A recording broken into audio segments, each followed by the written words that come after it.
नमस्कार मित्रांनो, स्वागत आहे सर्वांचं आपल्या या यूट्यूब चॅनलवर. मित्रांनो, आजच्या या सेशनमध्ये आपण टी-ई-टी 2024 यामधील प्रश्नपत्रिका विश्लेषण आपण या ठिकाणी बघणार आहोत. मित्रांनो, यापूर्वीचा सेशन जर तुम्ही बघितला नसेल तर आपल्या चॅनलमध्ये व्हिडिओज अवेलेबल आहे.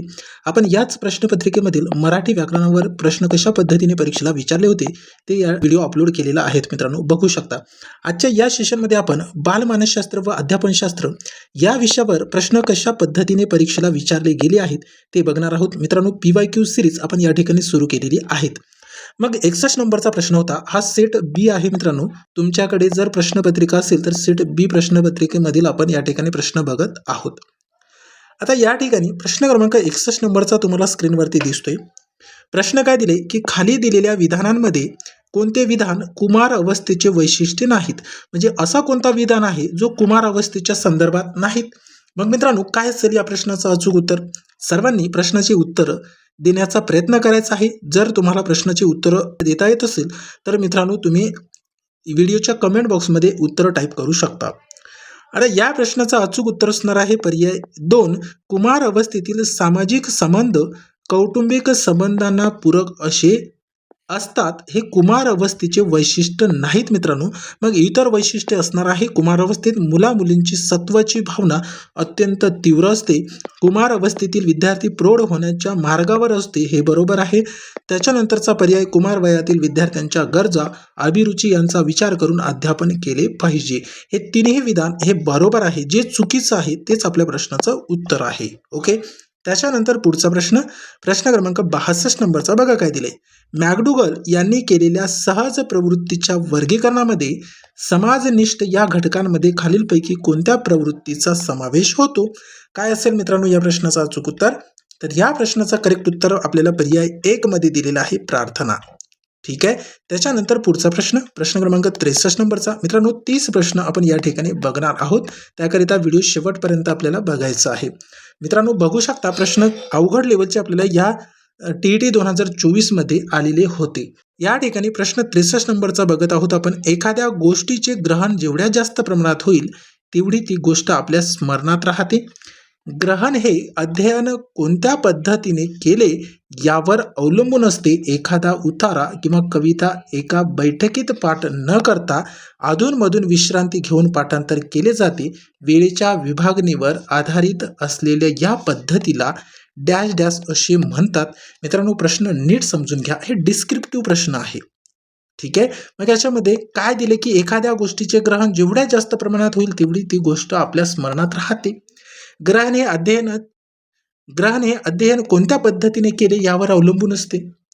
एखादा उतारा किंवा कविता एका बैठकीत पाठ न करता अधूनमधून विश्रांती घेऊन पाठांतर केले जाते.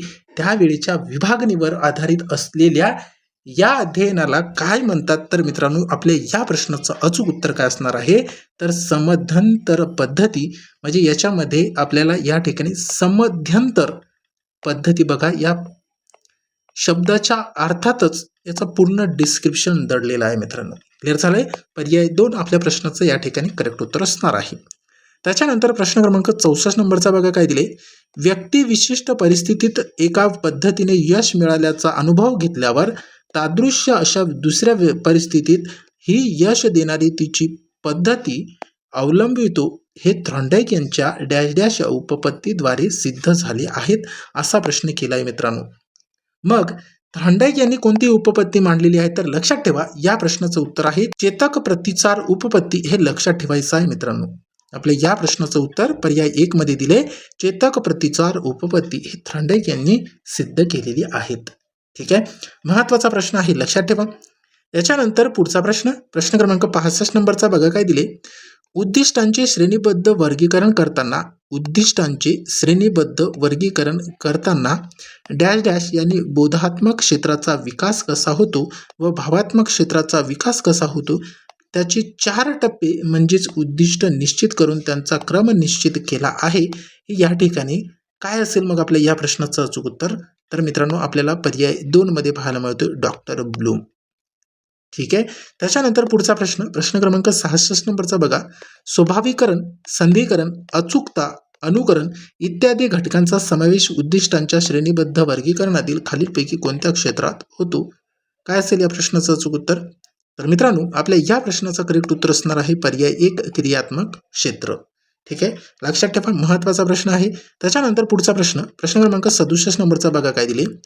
निकष संदर्भीय मूल्यमापन चाचणी ही क्षमताधिष्ठ चाचणी असते. खाली दिलेल्या विधानांमध्ये कोणते विधान निकष संदर्भीय कसोटीचे वैशिष्ट्य नाहीत? काय असेल मित्रांनो या प्रश्नाचं अचूक उत्तर? तर पर्याय 3 मध्ये दिलेला आहे. ही कसोटी गटाच्या वर्तनाचे प्रतिनिधित्व न करता सर्वांचेच प्रतिनिधित्व करते.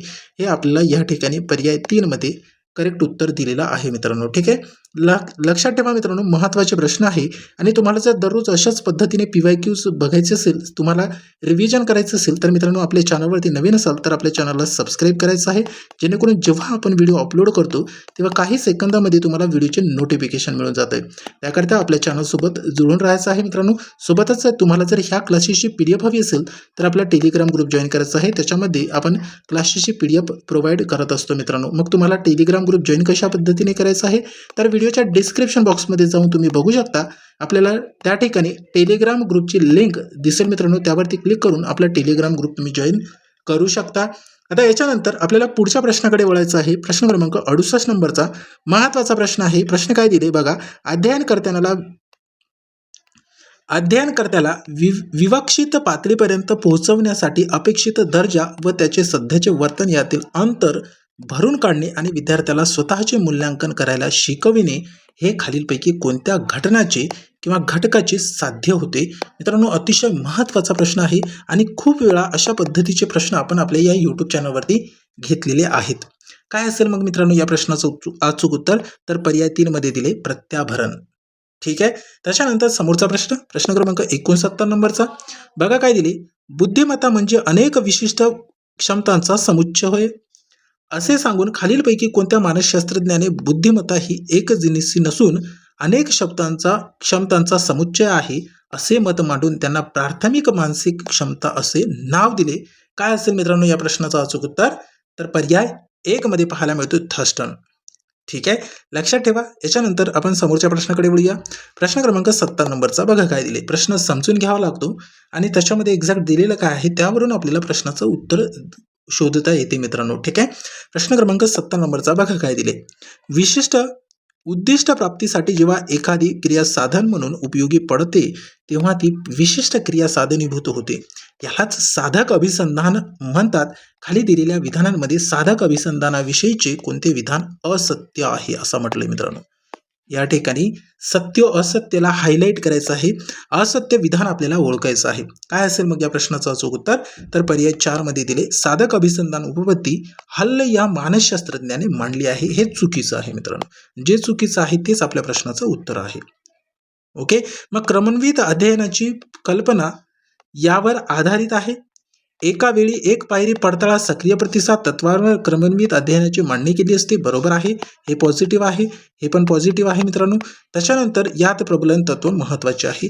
हे तिन्ही पर्याय पॉझिटिव्ह आहे. जे निगेटिव्ह आहे तेच आपल्या प्रश्नाचं उत्तर आहे. लक्षात ठेवा महत्त्वाचा प्रश्न आहे. याच्यानंतर पुढचा प्रश्न क्रमांक 71 नंबरचा बघा काय दिले. प्रश्न असा केले की भावनिक बुद्धिमत्तेमध्ये सॉल्वी व मेयर यांनी 5 मूलभूत सक्षमता मांडल्या आहेत. खालीलपैकी आत्मनियमनामध्ये कोणती सक्षमता येत नाहीत? म्हणजे आत्मनियमनामध्ये कोणती सक्षमता येत नाहीत असा प्रश्न केलेला आहे. लक्षात ठेवा मित्रांनो IMP प्रश्न आहे आणि तुम्ही बघत असाल की प्रश्न हे TET परीक्षेमध्ये रिपीट होत असतात. ओके, मग या प्रश्नाचं उत्तर आहे भावनांची जाणीव. पर्याय 1 मध्ये आपल्या प्रश्नाचं उत्तर दिलेलं आहे. ओके, याच्यानंतर समोरचा प्रश्न क्रमांक 72 नंबरचा बघा काय दिले. व्यापक स्वरूपाची माहिती अर्थपूर्णरित्या व परिणामकारक रीतीने विद्यार्थ्यांपर्यंत संक्रमित करण्यासाठी तसेच विषय वस्तू शिकविण्यासाठी शिक्षक खालीलपैकी कोणत्या अध्यापन प्रतिमानांचा वापर करतील असा प्रश्न केलेला आहे. काय असेल मित्रांनो या प्रश्नाचं अचूक उत्तर? तर पर्याय 2 मध्ये दिले अग्रत संघटक प्रतिमान. ठीक आहे, याच्यानंतर समोरचा प्रश्न क्रमांक 73 नंबरचा बघा काय दिले. अंध विद्यार्थ्यांना अध्यापन करताना शिक्षकाने काही तत्वांचा अवलंब करणे आवश्यक आहे. या विद्यार्थ्यांना शिकवित असताना शिक्षक प्रत्यक्ष वस्तू हाताळायला, स्पर्श अनुभवायला देतात तसेच परिचित असलेल्या वस्तूंच्या संदर्भात उदाहरणे देतात, यामधून कोणते तत्व साध्य होते, असा प्रश्न आपल्याला या ठिकाणी केलेला आहे. काय असेल मित्रांनो या प्रश्नाचं अचूक उत्तर? तर पर्याय 2 मध्ये दिले मूर्तता. ठीक आहे. याच्यानंतर समोरचा प्रश्न, प्रश्न क्रमांक 74 नंबरचा बघा काय दिले. परीक्षेत कमी गुण मिळालेल्या विद्यार्थी प्रश्नपत्रिका फार अवघड होती, उत्तरपत्रिका कडक तपासली अशी कारणे सांगतो. ह्या खालीलपैकी कोणत्या मानसिक संरक्षण यंत्रणेचा प्रकार आहे? मित्रांनो IMP प्रश्न आहे, लक्षात ठेवा. याच्यावरती प्रश्न परीक्षेला येणार. ओके. मग आता या ठिकाणी काय आहे मग आपल्या प्रश्नाचं अचूक उत्तर? तर पर्याय 1 मध्ये दिलेलं आहे प्रक्षेपण. मित्रांनो कृतक समर्थन म्हणजे काय हे लक्षात ठेवा. विस्थापन म्हणजे काय, प्रतिपूरण म्हणजे काय, हे तिन्ही पॉईंटवरती तुम्हाला याचे स्पष्टीकरण आपण यापूर्वीच्या व्हिडिओमध्ये दिलेलं आहे. तुम्ही जर यापूर्वीचे व्हिडिओज बघितले नसाल तर तुम्हाला त्या ठिकाणी प्रक्षेपण, विस्थापन, प्रतिपूरण, कृतक समर्थन ह्यावरती आपण प्रश्न सेपरेट घेतलेले आहेत. विस्थापन नावाचा आपण टॉपिकच घेतलेला आहे मित्रांनो. कशा पद्धतीने प्रश्न परीक्षेला येतात हे पण घेतलेलं आहेत. तुम्ही आपल्या चॅनलमध्ये जाऊन व्हिडिओज बघू शकता. ठीक आहे. याच्यानंतर समोरचा प्रश्न, प्रश्न क्रमांक 75 नंबरचा बघा काय दिले. प्रशिक्षण परिस्थिती आणि परीक्षण परिस्थिती या दोघांमध्ये जर काही समान व एकसारखे घटक असतील तर अध्ययन संक्रमण होते. हे खालीलपैकी कोणत्या उपपत्तीमध्ये मांडले आहेत, असा प्रश्न केलेला आहे मित्रांनो. खूप महत्त्वाचा प्रश्न आहे. या प्रश्नाचं उत्तर आहे थॉर्नडाईकची समान घटक उपपत्ती. याच्यामध्ये प्रशिक्षण परिस्थिती आणि परीक्षण परिस्थिती या दोघांमध्ये जर काही समान व एकसारखे घटक असतील तर अध्ययन संक्रमण होय, हे आपल्याला या ठिकाणी थॉर्नडाईकच्या समान घटक उपपत्तीमध्ये पाहायला मिळते मित्रांनो. ठीक आहे. याच्यामध्ये positive transfer of a learning, negative transfer of a learning असे 2 प्रकार आपल्याला पाहायला मिळतात. ठीक आहे. याच्यानंतर समोरचा प्रश्न, प्रश्न क्रमांक 76 नंबरचा बघायचा बघा. बंडुरा यांनी सामाजिक अध्ययन उपपत्तीद्वारे अनुकरण अनेक बाबींवर अवलंबून असते असे मत मांडले. प्रयोज्य अनुकरण करणारा म्हणजे प्रयोज्य काय आहे तर अनुकरण करणारा, याला प्रयोज्य म्हणतो आपण. बालकाच्या दृष्टीने ज्या अनुकरण करावयाचे आहे ती व्यक्ती सामाजिक दृष्ट्या कितपत प्रतिष्ठित आहे यावर त्याचे अनुकरण अवलंबून असते. हे खालीलपैकी कोणत्या बाबी अंतर्गत आढळते, असा प्रश्न केलेला आहे मित्रांनो. काय असेल मग या प्रश्नाचा अचूक उत्तर? मित्रांनो पर्याय 1 मध्ये दिलेला आहे आदर्शाची चेतक गुणवत्ता. आदर्शाची चेतकीय गुणवत्ता हे आपल्या प्रश्नाचं या ठिकाणी करेक्ट उत्तर असणार आहे, लक्षात ठेवा. याच्यानंतर समोरचा प्रश्न, प्रश्न क्रमांक 77 नंबरचा बघा काय दिले. स्वतंत्र विचारशक्ती, विद्यार्थ्यांमध्ये परस्पर विचार विनिमय, चर्चा करण्याची पात्रता, सहकार्य, परहिष्णुता व इत्यादी सामाजिक विकास करणारी डॅश डॅश ही अध्यापन पद्धती आहे. काय आहे मित्रांनो या प्रश्नाचं अचूक उत्तर? तर पर्याय 2 मध्ये दिले सामूहिक. ठीक आहे. महत्त्वाचा प्रश्न आहे, लक्षात ठेवा. याच्यानंतर 78 नंबरचा प्रश्न, प्रभुत्व पाठ्यांश पद्धती मांडताना अमेरिकन शिक्षणशास्त्रज्ञ डॅश डॅश यांनी कोणत्याही गोष्टीचे ज्ञान संपादन करणे म्हणजे गोष्टीविषयी अर्थपूर्ण जाणीव मनात निर्माण होणे, त्याविषयी अंतर्दृष्टीचा विकास होणे व परिणामी त्या गोष्टीकडे पाहण्याचा आपला दृष्टिकोन बदलणे असे प्रतिपादन केले आहे. काय असेल मग मित्रांनो या प्रश्नाचं करेक्ट उत्तर? मित्रांनो या प्रश्नाचं उत्तर आपल्याला पर्याय 1 मध्ये पाहायला मिळतोय मॉरिसन. ठीक आहे. याच्यानंतर पुढचा प्रश्न, प्रश्न क्रमांक 79 नंबरचा बघायचा आपल्याला. बघा काय दिले. पियाजे यांनी मांडलेल्या मुलांच्या बोधात्मक विकासाच्या सिद्धांतामध्ये त्यांनी 4 टप्पे सांगितलेले आहेत. त्या टप्प्यातील मूर्त क्रियात्मक अवस्था, ज्याला मूर्त काळावस्था असे म्हणतात, ही विकासाच्या साधारणपणे वर्ष वयापर्यंत असते. काय असेल मित्रांनो या प्रश्नाचा अचूक उत्तर? तर पर्याय 3 मध्ये दिले 7 ते 11. मग आता तुम्हाला या ठिकाणी लक्षात ठेवायचं आहे, जीन पियाजेने बोधात्मक विकास सिद्धांत मांडलाय, यालाच आपण कॉग्निटिव्ह डेव्हलपमेंट थेअरी म्हणतोय. कॉग्निटिव्ह डेव्हलपमेंट थेअरी म्हणतोय. ओके. मग या थेअरीमध्ये त्यांनी किती विकासाचे टप्पे सांगितले मित्रांनो? तर 4 टप्पे सांगितलेले आहेत. मग ते 4 टप्पे कोणकोणते आहेत तर लक्षात ठेवा. पहिला टप्पा आहे मित्रांनो सेन्सरी मोटर स्टेज. याला पहिला टप्पा लक्षात ठेवा मित्रांनो, ते कोणता आहे तर सेन्सरी मोटर स्टेज. ठीक आहे. याला संवेदीकारक अवस्था म्हणतोय. त्याच्यानंतरचा दुसरा अवस्था आहे मित्रांनो प्री ऑपरेशनल स्टेज.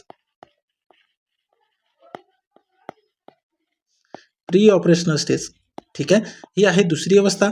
यालाच आपण पूर्व क्रियात्मक अवस्था म्हणतोय. त्याच्यानंतरची तिसरी अवस्था आहे कॉन्क्रीट ऑपरेशनल स्टेज.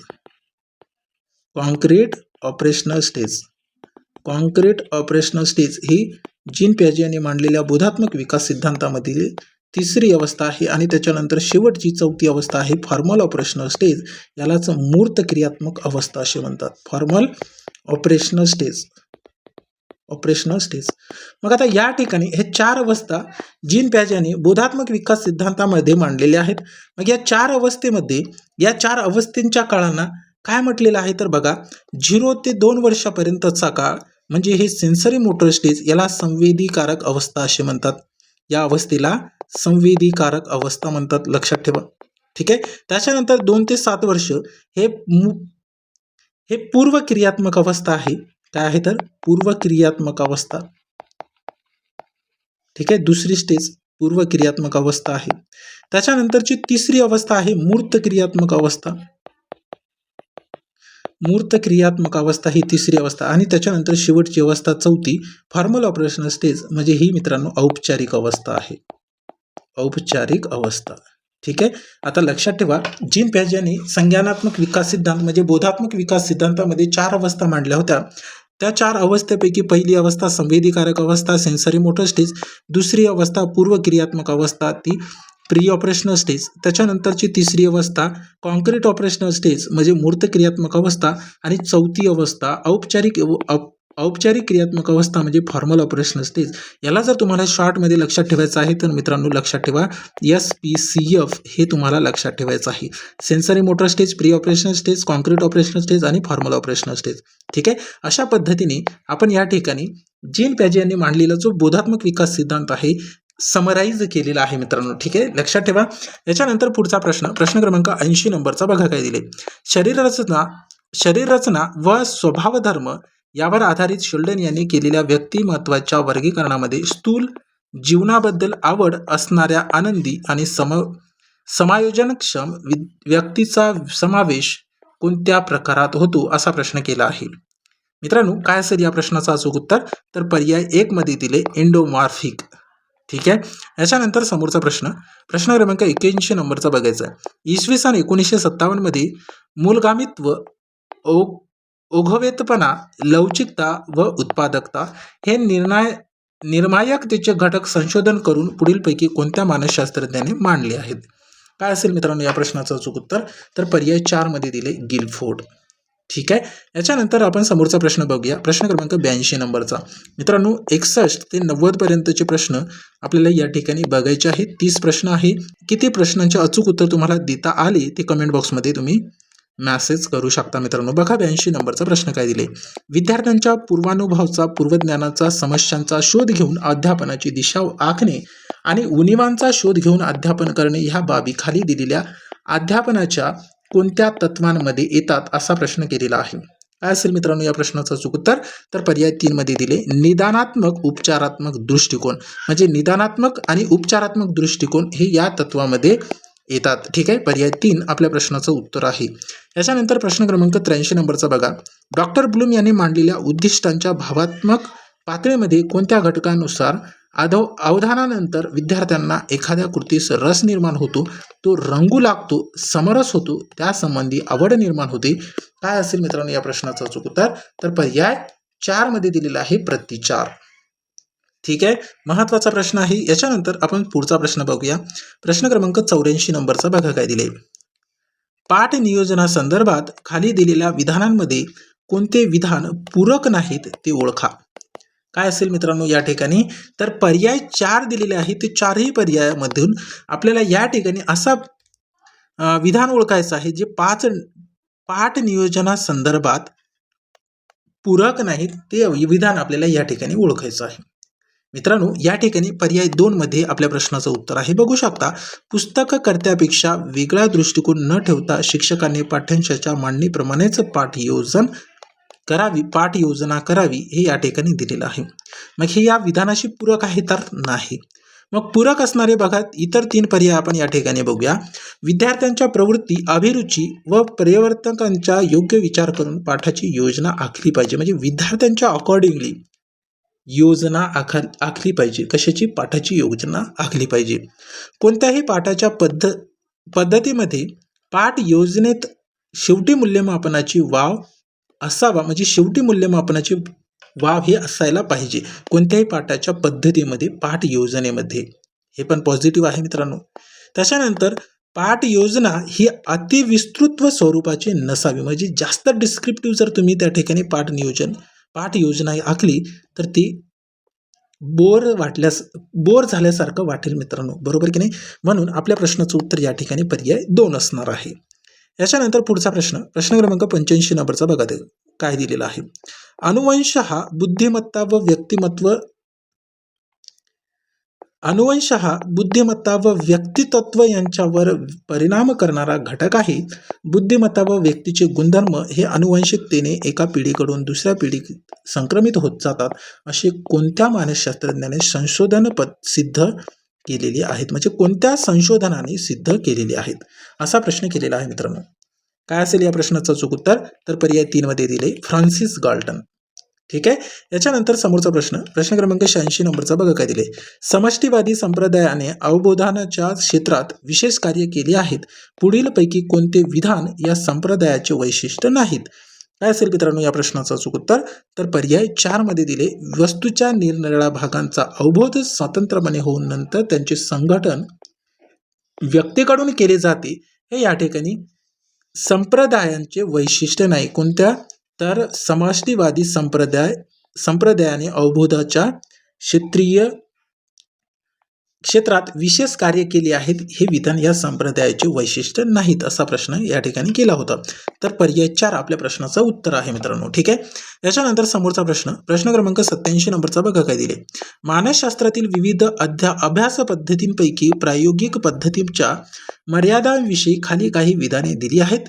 त्यापैकी कोणते विधान असत्य आहेत, असा प्रश्न केलाय मित्रांनो. असत्य विधान विचारलेलं आहेत. मग काय असेल या प्रश्नाचं अचूक उत्तर, तर पर्याय 1 मध्ये दिलेला आहे या पद्धतीचा निष्कर्ष पडताळून जरूर तर फेरफार करणे शक्य होते.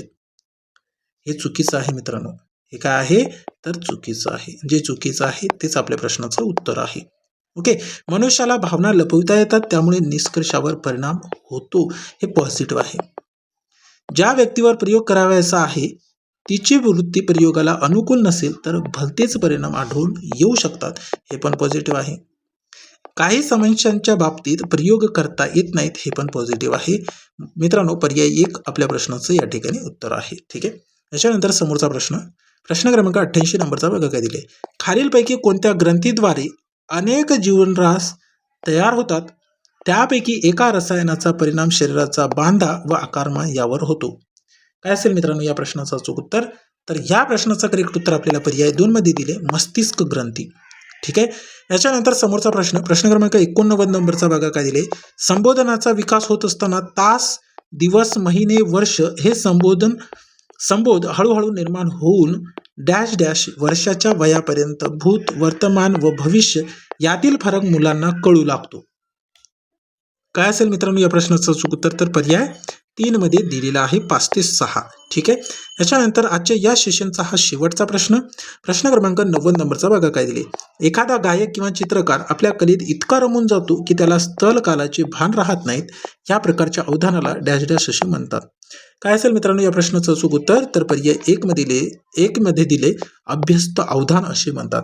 मित्रांनो व्हिडिओ कसा वाटला ते कमेंट बॉक्समध्ये कळवायचं आहे. सोबतच व्हिडिओ आवडला असेल तर व्हिडिओला लाईक करायचं आहे, व्हिडिओची लिंक आपल्या मित्रांपर्यंत शेअर करायचं आहे. आणि मित्रांनो तुम्ही जर आपल्या चॅनलला अजूनही सबस्क्राईब केलं नसेल तर चॅनलला सबस्क्राईब करायचं आहे. तुम्हाला दररोज आपल्या या यूट्यूब चॅनलवरती PYQ सिरीज म्हणजे मागील झालेल्या पेपरमधील प्रश्न आपल्याला या ठिकाणी टॉपिक आणि सोबतच मित्रांनो सब्जेक्ट वाईज पाहायला मिळणार आहेत. ठीक आहे. त्यासाठी आपल्या या चॅनलला सबस्क्राईब करून ठेवायचं आहे. आपल्याकडे थोडे दिवस आहेत तर त्याच्यामध्ये आपण PYQ सिरीज या ठिकाणी बघूया मित्रांनो. ठीक आहे.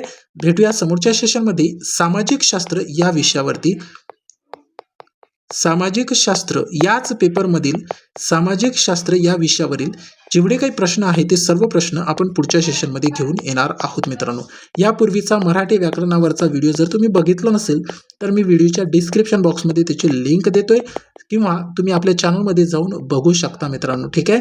व्हिडिओ आवडला असेल तर लाईक करा, सोबतच चॅनलवरती नवीन असाल तर चॅनलला सबस्क्राईब करायचं आहे. भेटूया मित्रांनो समोरच्या सेशनमध्ये. आजच्या या सेशनमध्ये एवढंच. Thank you so much.